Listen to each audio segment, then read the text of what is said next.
यहाँ पर हम आपको दिखाते हैं कि कैसे विदेशी लोग संस्कृत के अभ्यासक ही नहीं, इसको व्यवसायिक दृष्टिकोण से भी उपयोग में लाते हैं। मैं आपको एक ऐसे विदेशी व्यक्तियों का ई लर्निंग का वीडियो दिखाने जा रहा हूं जो अपने देश में यूनिवर्सिटी द्वारा ऑनलाइन दिया जाता है और उसको देखकर वहां के लोग संस्कृत को सीखते हैं। बीच बीच में मैं भी बोलूंगा। आप देखिए, एक ये किसी विदेशी नागरिक का वीडियो है जो संस्कृत के बारे में उपलब्ध है। Hi, my name is Francisco Bujan and I'm your host here on vitalcoaching.com. Today I would like to share with you a couple of tips about Sanskrit and more specifically how to use Sanskrit in your daily life. Maybe if you are familiar with Sanskrit, you know already that Sanskrit is the ancient language of India. Basically, most of the Hindu scriptures are written in Sanskrit. For instance, the Vedas that you have, in India. So when we talk about Sanskrit is really the ancient version of what would be modern Hindi. It is a little bit the same as comparing, for instance, ancient Greek with modern Greek. Sanskrit is really an ancient language which is no longer used, as a spoken language daily. But the magic of Sanskrit is really that it's a very rich language in terms of divine words, in terms of divine names, in terms of concepts and cosmic concepts that you can apply and use in your daily life. जो video हम आपको बता रहे हैं कि एक German university के छात्रों के लिए, संस्कृत छात्रों के लिए ऑनलाइन उपलब्ध है। हमने इसको गूगल पर भी सर्च किया तो गूगल यूट्यूब पर इस वीडियो को 1,76,972 लोगों ने देखा हुआ है और ये केवल 3 महीने पहले अपलोड किया गया है। तो आप कल्पना कर सकते हैं कि 90 दिनों में इतने 2.25 लाख लोगों ने इस वीडियो को देखा है, तो इसका रीच क्या होगा, कितना इसको स्वीकारा जाता है। ये पहला और एकमात्र वीडियो नहीं है, इसके पहले भी ऐसे भी इंटरनेट पर संस्कृत के बारे में वीडियो, मैं पेजेस, कंटेंट, वेबसाइट की बात नहीं कह रहा हूं, मैं केवल एक वेबसाइट वीडियो में जो उपलब्ध कराती है यूट्यूब, उसके बारे में बता रहा हूं कि संस्कृत कैसे पढ़े, कैसे लिखे, इस पर वहां पर कई लाख वीडियो उपलब्ध है। एक और कॉलर हमारे साथ जुड़ने जा रहे हैं, उनसे बात करते हैं। नमस्कार। हेलो। हाँ, नमस्कार। नमस्कार सर। नमस्कार। बोलिए, आपका नाम बताइए। सर दुर्गेश टिकैत। कहाँ से बोल रहे हैं? इलाहाबाद, उत्तर प्रदेश से। बोलिए। हाँ सर। हाँ सर। हाँ बोलिए ना, क्या कहना चाहते हैं आप? हाँ सर, ये कह रहे हैं, मेरा नाम दुर्गेश टिकैत है, मैं हिंदू जागृति समिति का अध्यक्ष हूँ। सर, बात यहाँ पर हमारे अगर संस्कृत धर्म की है और अपने समाज की है, तो यह सबसे बुरा हमारे देश में कांग्रेस कर रही है। नहीं, देखिए, मुझे लगता है कि थोड़ा सा फोकस करें, हम संस्कृत के बारे में भी बताएं। ये सरकार ने गलती की है, ये तो हम जानते हैं, तो हम सारे ही केवल सरकार को गाली देते रहेंगे तो आप संस्कृत की अच्छाई को लोगों तक नहीं लेके जा पाएंगे। अगर आप संस्कृत के बारे में बोलते हैं, ये क्यों जरूरी है, कैसी जरूरी है, ये भी तो बताइए। देखिए सर, ऐसा है कि हिंदी जो है, संस्कृत जो है, हमारी वैदिक भाषा रही है और इसके लिए ऋषि मुनियों ने बड़ी तपस्या करके यह भाषा हमारे देश प्रदेश में फैलाई है। और हमारे पूर्व प्रधानमंत्री श्री अटल बिहारी वाजपेयी जी जो थे, वो एक ऐसे प्रधानमंत्री थे जो हिंदी को शुद्ध बोलते थे। आज तो जब हमारे संसद की बात उठती है तो हिंदी संस्कृत के स्थान पर वो अंग्रेजी और फारसी बोलते हैं, जिससे हमारे मतलब कि किसान भाई या कोई है तो समझ नहीं पाता कि क्या बोल रहे हैं और उनके बात को सिर्फ बड़े लोग समझते हैं और रह जाते हैं। और आज भारत के हर गांव, हर शहर में हिंदी और संस्कृत का प्रचार है जो लोग नहीं बोलते। तो इस पर हम कहेंगे कि हमारी सरकार जो केंद्र में कांग्रेस सरकार है, इसको संस्कृत के विचार के लिए, प्रचार के लिए एक अलग से संस्था बनाए ताकि भारत में फिर से संस्कृत का प्रचार हो सके। धन्यवाद। आप अपनी बात को धन्यवाद कॉल करने के लिए। आप अपनी बात को रख सकते हैं, मुद्दे को समझिए। सारे ही लोग केवल सरकार के खिलाफ बोलते ही रहेंगे तो हमने कार्यक्रम तो केवल सरकार को गाली देने के लिए तो शुरू नहीं किया है। आप इन मुद्दे को, लोगों को अपना खुद का कितना ज्ञान है, हम कितना जानते हैं, ये भी हम बताएं कि लोग इस मुद्दे पर कितने संवेदनशील है, ये भी पता चले। इसलिए संस्कृत का अपने व्यक्तिगत जीवन में कैसे उपयोग हो सकता है, इसका क्या फायदा है, ऐसा करना क्या नुकसान दे सकता है, कारण परिणाम उपाय, इस दिशा में हम अगर बात करें तो हम ज्यादा अच्छी तरीके से विषय को न्याय दे पाएंगे। नमस्कार, बोलिए। हाँ सर, हम्म। जी मेरा नाम मानवेंद्र है, मैं गाजीपुर से बोल रहा हूँ। हाँ बोलिए मानवेंद्र जी। हाँ सर, मैं ये कहना चाहूंगा कि मैं कुछ बहुत कम समय में अपनी बात खत्म करना चाहूंगा, लेकिन मैं ये बताना चाहता हूँ कोई मेरी इस बात की किसी गैर हिंदू लोग जो है बुरा ना माने इस बात को। मैं सिर्फ यह कहना चाहता हूँ कि जो संस्कृत हमारे हम लोगों ने हिंदुओं ने जब संस्कृत विद्या जो है बनाई, जब हम लोग पढ़े तो सभी गैर हिंदू जो कौम जो थी ना वो भी जंगलों में घूमा करते थे, और इतनी बड़ी विद्या के लिए जो आज हम भारत में इसका उपेक्षा करेंगे सर, तो दुनिया में कौन सा ऐसा देश है जो संस्कृत को आगे बढ़ाएगा। और अरबी हमारे देश की भाषा नहीं है, अरबी जो है अरब मुल्क की भाषा है, और अरबी का यहाँ से कोई मतलब भी नहीं है। वहाँ अरब में प्रोग्रेस हो ही रहा है, बेवजह यहाँ लोग इसको जबरदस्ती थोपे हुए हिंदू बोल के तुम भी पढ़ो इसको। इससे भाषा संघर्ष जन्म होगा, इससे कुछ होने वाला नहीं है सर, ना हमारे देश का, ना हमारे राष्ट्र का, ना किसी विशेष कौम का।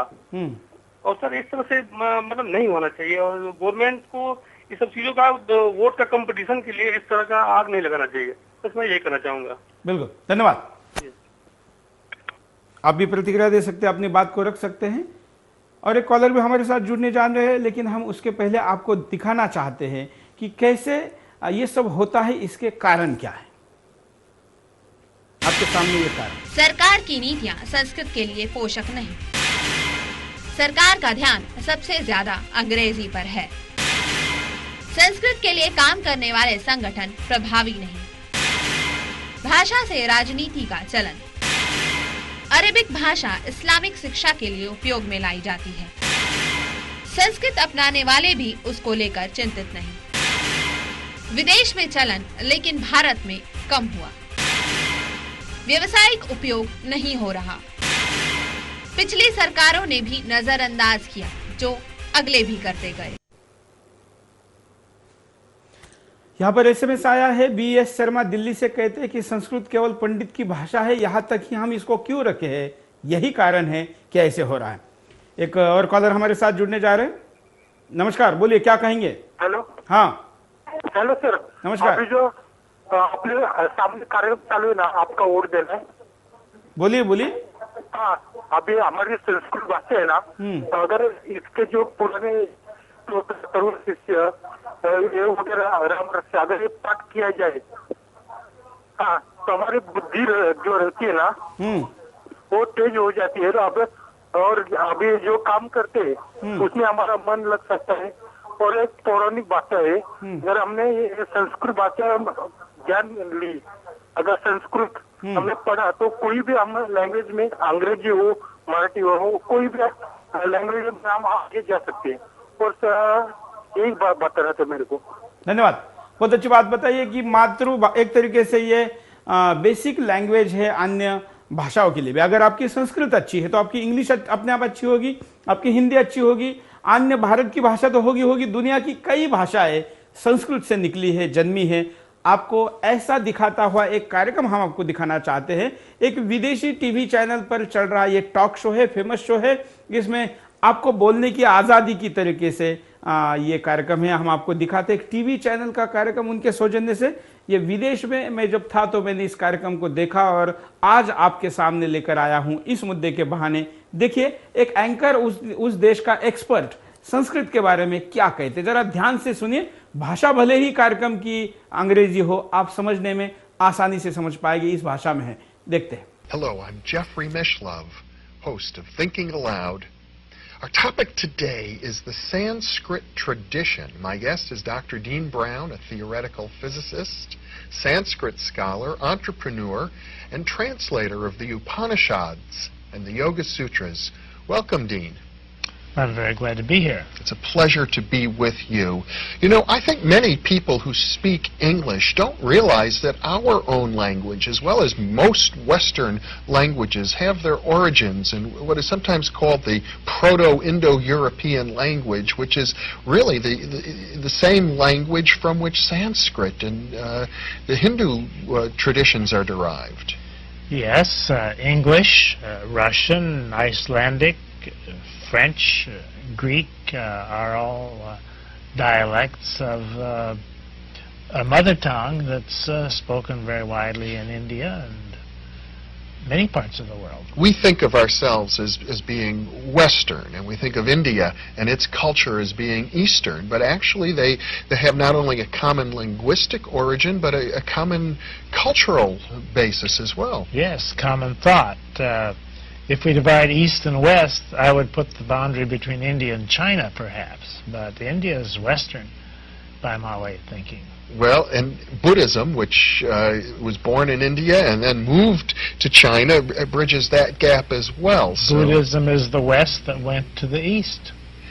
ये एक विदेशी चैनलों पर चल रहा कार्यक्रम है, उसमें मैंने जानबूझ के इसलिए दिखाया कि बहुत बार हमारी बातें जब घूम के पश्चिम की तरफ से आती है तो हमको अच्छा लगता है। योग के बारे में भी ये बात हुई है और भी कई चीजों में हुई है। संस्कृत के बारे में भी आपने देखा कि कितनी विदेशी भाषाएं उससे जन्मी हैं और जो बुद्ध धर्म भारत से दूसरे देशों में गया वो संस्कृत को और ज्यादा जगह पर लेके गया। ये बात भी एक विदेशी एक्सपर्ट ने कही है।